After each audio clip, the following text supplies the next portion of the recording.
اعوذ باللہ من الشیطان الرجیم بسم اللہ الرحمن الرحیم۔ پیارے بچوں السلام علیکم۔ امید ہے کہ آپ سب خیریت سے ہوں گے۔ اللہ پاک مجھے اور آپ سب کو صحت و تندرستی عطا فرمائے، آمین۔ اور میں دعا گو ہوں کہ اللہ پاک ہم سب کا حامی و ناصر ہو، ہم سب پر اپنا خاص فضل و کرم فرمائے۔ تو کلاسز آج جو ہم لیسن کی ریڈنگ کریں گے، یعنی جس سبق کی پڑھائی کرنے جا رہے ہیں، اس کا عنوان ہے، سبق کا عنوان وطن کا بیٹا، باب نمبر 19۔ تو سب بچوں نے سبق کی پڑھائی یعنی ریڈنگ کرنے سے پہلے اوپر تاریخ لکھنی ہے۔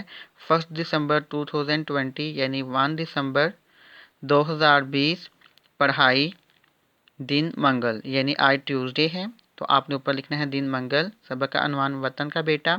تو سب سے پہلے ہمیں سبق کی ریڈنگ کرنے سے پہلے ہمیں علم ہونا چاہیے کہ وطن کا بیٹا یعنی یہ سبق جو ہے وہ کس کے بارے میں ہے اور اس کا مقصد کیا ہے، اسے پڑھ کر ہمیں کیا علم یعنی نالج حاصل ہوگا۔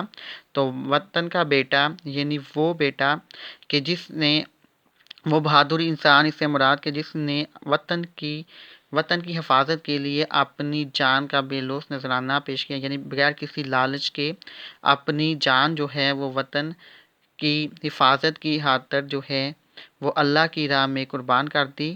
تو وطن کا بیٹا کون ہے، یعنی یہ بہادر انسان کون ہے، یہ آپ دیکھ رہے ہیں۔ ساتھ ہی ایک فریم بنا ہوا ہے، اس کے اندر ایک تصویر ہے۔ تو یہ ایک کس بہادر انسان کی تصویر ہے؟ یہ میجر عزیز بھٹی کی تصویر ہے کہ جنہوں نے اپنی جان کی پرواہ کیے بغیر وطن کے لیے، وطن کی حفاظت کے لیے اپنی جان جو ہے وہ قربان کر دی اور شہید ہو گئے، اور پاکستان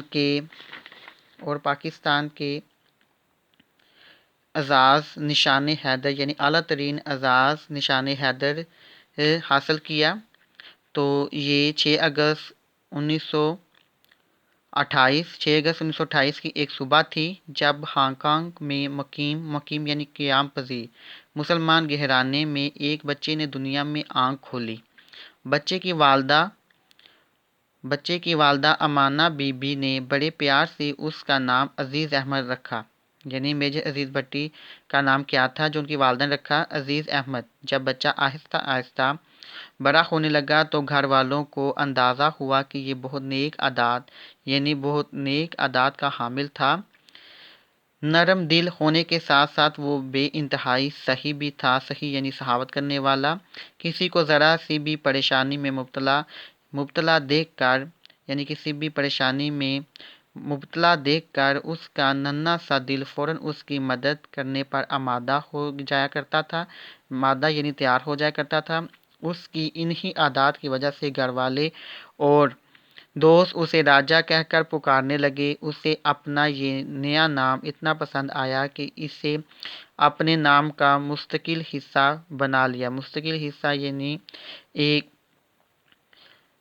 اب وہ اپنا نام راجہ عزیز بھٹی لکھا کرتا تھا اور اسی نام سے پکارا جانے لگا تھا۔